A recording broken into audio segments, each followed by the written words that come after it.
Good morning, comrades. I welcome you to today's leading small group discussion on the cross-strait issue. We have here with us today Comrade Ray for historical perspectives, Comrade Sho representing economics, Comrade Sakura representing technology, myself who will be talking about media and culture, and Comrade Eri for military perspectives and Comrade Neo for diplomacy's perspectives. This meeting will be recorded and will be forwarded to Comrade Xi Jinping as a set of opinions to support him in his decision making. Without further ado, I would like to invite Comrade Ray to share your opinion on the immediate reunification of Taiwan from a historical perspective. Okay, if you look at the history, the Republic of China was founded here in mainland China. But when a civil war broke out in China in 1948, Chiang Kai-shek, who was the ROC's leader at the time, was defeated by Mao Zedong's Communist Army. So the Republic of China government relocated to Taiwan. By the 1970s, many countries began to argue that the Taipei government could no longer be considered a genuine representative of the people living in mainland China. And in 1971, the United Nations General Assembly passed a UN resolution recognizing that the People's Republic of China as the only legitimate representative of our country to the global body. Because Chiang Kai-shek lost the fight against Mao Zedong and the People's Republic of China was officially selected as a representative of our nation in the UN, we have the right to claim that Taiwan is a part of our territory. Although Taiwan has been governed independently, it needs to be reunified. We should use any means to achieve national reunification. We should use our force and reunify Taiwan. Unfortunately, I am definitely against Ray's idea from economic perspective. Firstly, one of few advantages that we can gain from retrieving Taiwan is their semiconductor industry. So if we can retrieve Taiwan and keep their industry intact, we will likely to have minor economic growth. But more importantly, our economy is deeply integrated into the global market. A military action against Taiwan would likely lead to severe economic sanctions from Western countries, similar to those imposed on Russia. This would severely harm our export-driven economy, significantly reducing trade and investment and potentially slowing down economic growth. It is impossible to achieve our target economic growth rate of 5% with sanctions. Additionally, the disparities between rich and poor is already apparent. With Gini coefficient of 0.46 in 2020, which significantly surpasses the warning level. We cannot deal with any more domestic issues caused by the economy. Lastly, our economy is already facing several challenges, including real estate market issue and high debt levels. We just issued a special long-term bond a week ago. So engaging in a costly military conflict will definitely deepen these problems. We need to get rid of risks, and our priority should be on reconstruction of our economy. In conclusion, from an economic standpoint, the costs and risk associated with military action on Taiwan are too significant for our economy and social stability. It severely limits fundamental economic growth. Therefore, I am against military action on Taiwan. Guys, when we talk about the invasion of Taiwan, No, that is no invasion. That's reunification of Taiwan. I mean reunification. We need to think about the technology challenge we face. It's important to recognize the significance of Taiwan's advanced semiconductor industry. They are home to the majority of the world's most advanced semiconductor chips. like TSMC, a Taiwanese semiconductor firm, produce nearly 19% of the world's advanced chips used for AI and high-performance smartphones. That means they hold a dominant position in the most advanced chips. Also, looking at our import partner for semiconductors, Taiwan ranks first. There is a 35.9% share of semiconductor imports from Taiwan. It shows military conflict risk destroying this critical industry, which wouldn't just mess up the global technology supply chain, but would seriously hurt our own technology sector and economy. Last week, we just launched the largest semiconductor fund. We raised a total of 7 trillion yen from domestically government and state-owned enterprises and Commercial Bank of China. We need to firstly put an effort to strengthen domestically produced semiconductor manufacturing as the US tried to block China breakthrough in the semiconductor sector. We need to make a rational decision. You know, their semiconductor plays an important role as their national security. Not only that, their manufacturing is mostly placed in Taiwan. They are holding the advanced semiconductor base hostage. Instead of pursuing a course of conflict, let us focus on investing more money on our advanced technology that will secure our place as a leader in the global technology industry. I would now like to offer some opinions in regards to culture and media. Although party members are officially prohibited from participating in religion, this does not mean that all people have cut ties with traditional values. For example, Confucian teachings, uniquely compared to Christianity or Islam, do not encourage its followers to try to get into heaven or get away from hell. Confucianism places heavy emphasis on social order. Therefore, in terms of these religions, this world is all there is, and social harmony and order are the main goals of life. 30 years ago, a counter-revolutionary protest was disbanded by the army and the police in the Tiananmen Square. This required a lot of preparation, including in their thinking, but we managed it regardless.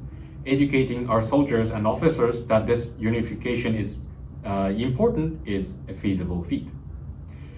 As we remember, when Japan nationalized the Diaoyu Islands in 2012, the party made very clear statements condemning Japanese for damaging the harmony of Sino-Japanese relations. What must not be forgotten is that the people of China swiftly followed suit with the party in criticizing Japan. Widespread violent destruction of property of Japanese corporations and businesses mounted to, according to Japanese government calculations, approximately up to 10 billion Japanese yen worth of damages. Many have even boycotted purchasing Japanese cars, and their sales plummeted. As of now, there are 98 million CPC members. More than 91% and 73% of public and non-public corporations have CPC member groups. Oh, wait. I understand that we have a significant amount of CCP members, but can we make sure all the members will agree with such military action and promote it to the citizens?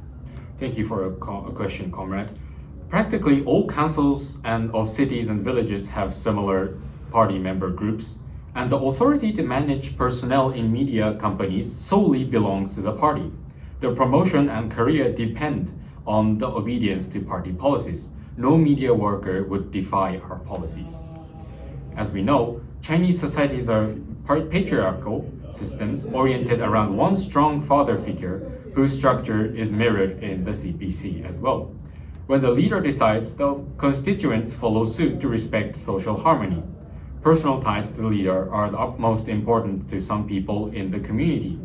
Using all of this, we could galvanize first the party members within these communities who will lead the way, and then the rest of the people into joining the war effort, physically and ideologically, should the reunification commence.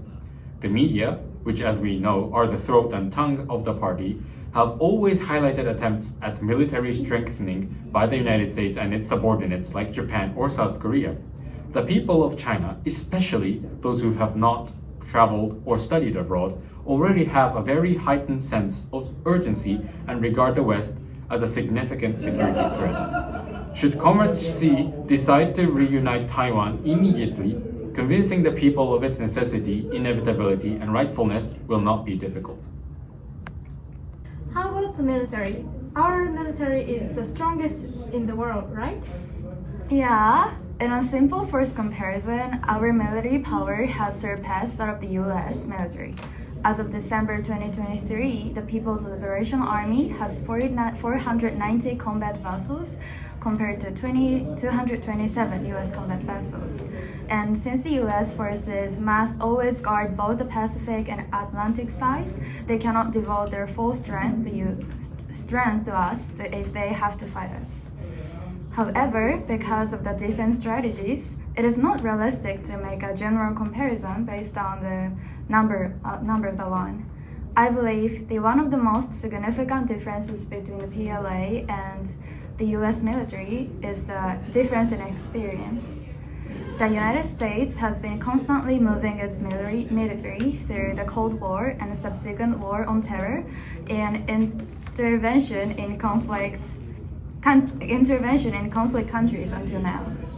Thanks to its uninterrupted war experiences, it is constantly developing and updating protocol strategies.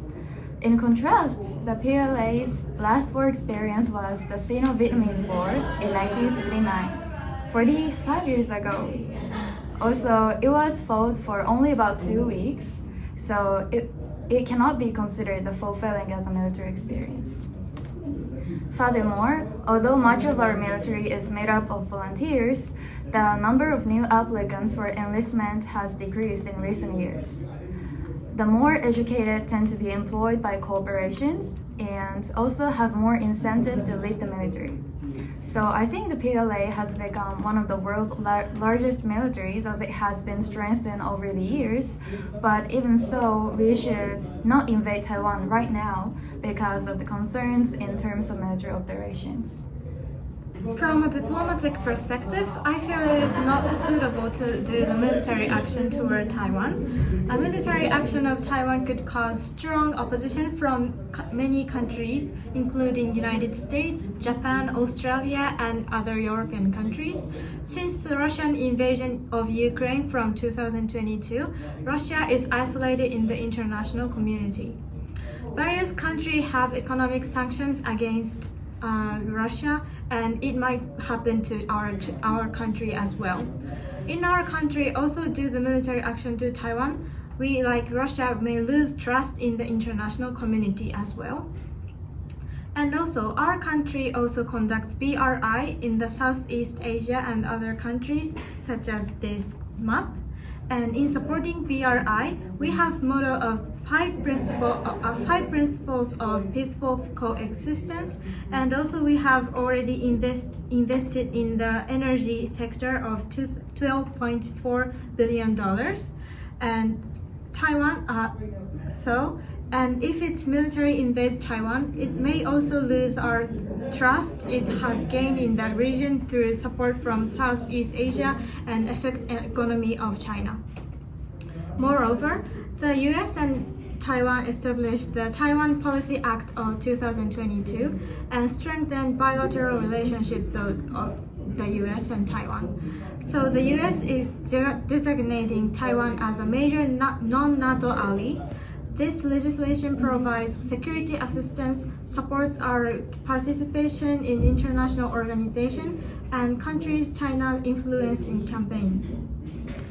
Although only 13 countries recognize Taiwan as sovereign state, Taiwan is engaged in informal diplomacy with various countries such as the US and Japan.